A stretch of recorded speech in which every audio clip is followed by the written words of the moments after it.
Hello, dear viewers, and welcome back to the channel, where we meticulously examine the intricate tapestries of the world's most famous families. Today, we delve into a persistent, deeply troubling shadow that continues to hang over the House of Windsor, the ongoing scandal involving the former Duke of York, Prince Andrew. Despite the firm and, frankly, unprecedented actions taken by His Majesty King Charles III to completely cut off all formal association with his disgraced younger brother, the relentless barrage of scandals and the harsh, unforgiving headlines continue to rage on, threatening to destabilize the carefully constructed image of the modern British monarchy. This is a crisis that refuses to fade, and the latest revelations from across the Atlantic suggest that the worst may yet be to come.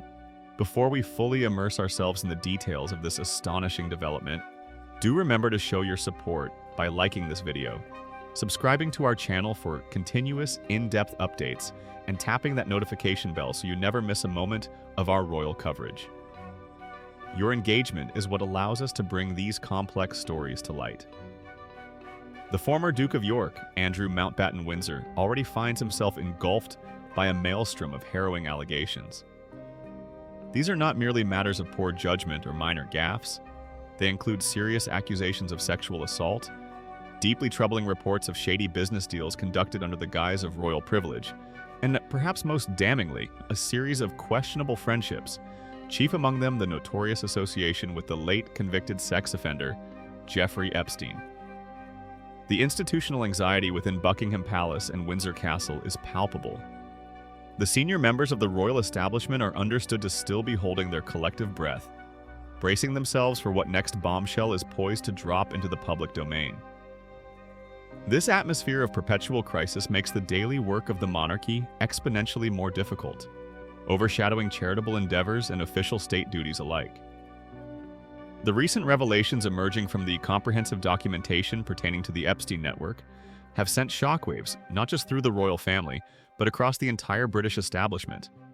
We now know that Andrew Mountbatten Windsor happens to be the most frequently named Briton within these extensive documents. The figure is staggering. He is mentioned a total of 173 times. 173 mentions. This number alone speaks volumes about the depth and duration of his involvement with the orbit surrounding Jeffrey Epstein. It places him in a category entirely separate from other British figures who have been tangentially referenced. This sheer volume of mentions underscores the gravity of the scrutiny he faces and highlights just how central his name appears in these harrowing files, making him a focal point in the global investigation into the Epstein network. While Andrew's name dominates the British contingent, the files also contain mentions of approximately 30 other Britons, including individuals of immense public stature and global recognition. Among those referenced are the legendary former footballer Sir David Beckham, the iconic supermodel Naomi Campbell, the globally celebrated singer Adele, and the enduring rock star Mick Jagger. While any mention is certainly unwelcome publicity for these figures, the context and frequency of their appearances must be contrasted sharply with the astonishing 173 times Andrew Mountbatten Windsor is cited. This numerical disparity fundamentally defines the severity of his connection compared to others whose names may have appeared only in passing or through secondary connections.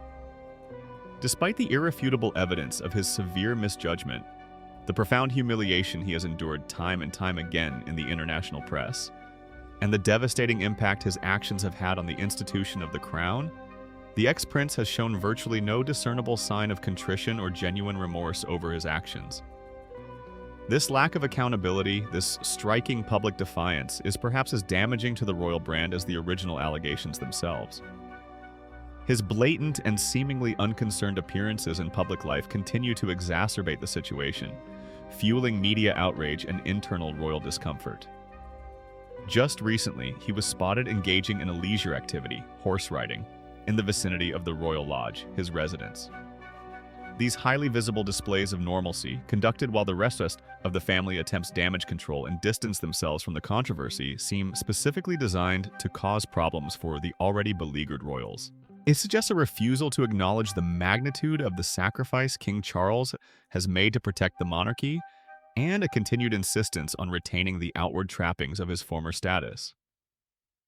According to those who meticulously track the affairs of the British monarchy, the nightmare that has engulfed the royal family is far from reaching its conclusion. Esteemed royal expert and Vanity Fair correspondent Katie Nicholl has voiced a particularly sobering assessment. She believes, with genuine concern, that there is very possibly be more allegations against Andrew to surface in the near future. This prediction is not based on speculation, but on the understanding that the ongoing process of file release and investigative scrutiny often unearths deeper layers of involvement previously unseen. The idea that this scandal is still accelerating, rather than winding down, presents an existential threat to the efforts of King Charles to forge a streamlined, modern monarchy. This unnerving update regarding the potential for further revelations arrives concurrently with a highly significant political development in the United States. U.S. President Donald Trump announced that he has signed a bill ordering the official release of the comprehensive Epstein files. This crucial legislative action, which was confirmed on a recent Wednesday, mandates the public disclosure of documents that have long remained sealed or partially obscured. The signing of this bill acts as the primary catalyst for the current deluge of information and the resultant media scrutiny that is once again focused squarely on Prince Andrew. The timing of this release ensures that the scandal remains firmly fixed in the global spotlight, complicating any attempt by the king to quietly manage the crisis behind closed doors. Understanding the longevity of this crisis requires turning to the insights of those closest to the royal narrative. Royal biographer Robert Jobson offers a compelling explanation for why this deeply corrosive issue has been allowed to fester and persist for such an extended period of time. Jobson firmly believes that the initial failure to fully address the situation stemmed from a fundamental lack of transparency on Andrew's part. He posits that Andrew clearly didn't tell the full truth to his mother, the late Queen. This critical omission, made during the early stages of the controversy, had casting devastating consequences. Had the late Queen Elizabeth II been provided with the complete, unvarnished truth at the outset, the handling of the crisis would undoubtedly have taken a dramatically different path. Jobson further explained that this pattern of obfuscation continued with the current monarch. He stated, "He didn't tell the full truth to the king, which is why this was allowed to go on for so long." This suggests a deliberate strategy of withholding crucial information from the two most powerful figures in the royal institution, effectively preventing them from making informed, decisive maneuvers necessary to mitigate the damage. When the head of state and the future head of state are being deliberately misled, the institutional response is necessarily slow, tentative, and ultimately inadequate. The biographer elaborated on the potential alternative history had Andrew chosen honesty over self-preservation. He added, "Perhaps if he had said the truth very early on, a lot of people would have had different judgments and different things would have happened." This hypothetical scenario implies that an early confession, though painful, might have allowed the royal family to enact a swift and clean separation, potentially limiting the decade-long drip feed of damaging revelations that has characterized this entire affair. The prolonged nature of the scandal, therefore, is rooted not just in the actions themselves, but in the subsequent cover-up and the failure to confide truthfully in the late monarch and the current king. The monumental and painful decision by King Charles to completely sever Andrew from all remaining royal connections was made based on a simple yet overriding rationale. The scandal was relentlessly distracting from the essential constitutional work of the royal family. The constant media focus on Andrew's legal and personal woes hijacked the narrative, preventing the king and queen from focusing on their duties, promoting the Commonwealth, and ensuring the smooth transition of the new reign. The integrity of the institution demanded that the distraction be eliminated, regardless of the personal cost to the king. While Prince Andrew is now officially stripped of his patronages, his military titles, and his access to royal funding, and is no longer directly associated with the official activities of the crown, the release of the Epstein files is inevitably bound to cause a massive media stir. The sheer volume of his mentions ensures that the story will dominate headlines globally, forcing the monarchy back onto the defensive. However, the king's proactive and definitive measures have not been entirely in vain. Much of the direct heat and institutional blame that might otherwise be directed squarely at the reigning monarch and the core royal family is, in fact, placated by the king's landmark decision to isolate his brother. By making the difficult choice to prioritize the stability of the crown over familial loyalty, King Charles has established a clear boundary. The narrative shifts slightly. The scandal is now framed as belonging solely to Andrew Mountbatten Windsor, rather than being an active contamination of the central monarchy. This strategic maneuver, though harsh, has provided a degree of necessary insulation for the institution itself.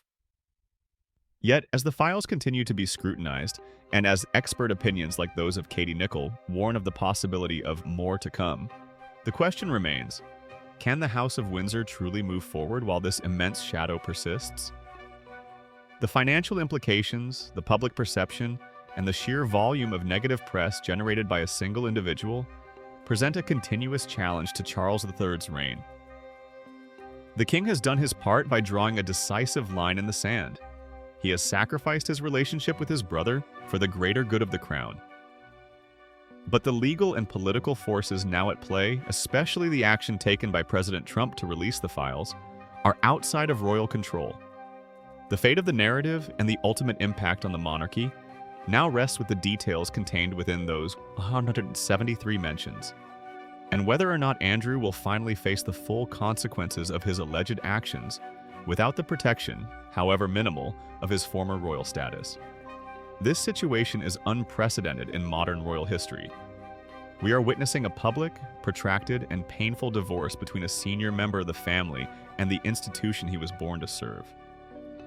The ongoing presence of Andrew in close proximity to the royal lodge, coupled with his apparent indifference to the damage caused, suggests that this saga is far from over. It is a testament to the king's resolve that he has maintained his course, but the strain on the monarchy is undeniable. The public demands transparency, and with the release of the files, they are receiving it, whether the royal family is prepared for the full scope of the revelation or not. This event certainly gives us much to reflect upon regarding the responsibilities that come with royal birthright, and the necessary sacrifices required to maintain the integrity of a 1,000-year-old institution in the modern age. The number 173 will forever be etched into the history of this painful chapter. What are your thoughts on this escalating crisis? Do you believe King Charles has done enough to distance the crown from the scandal? Or will the frequent mentions of Andrew Mountbatten Windsor in the Epstein files continue to undermine the monarchy? Please share your opinions, insights, and analysis in the comments section below. We read every single one of your contributions. Don't forget once again to like this video, subscribe to the channel, and join us for our next celebrity and royal update as we continue to track these crucial developments. Thank you so much for watching, and we will see you in the next video.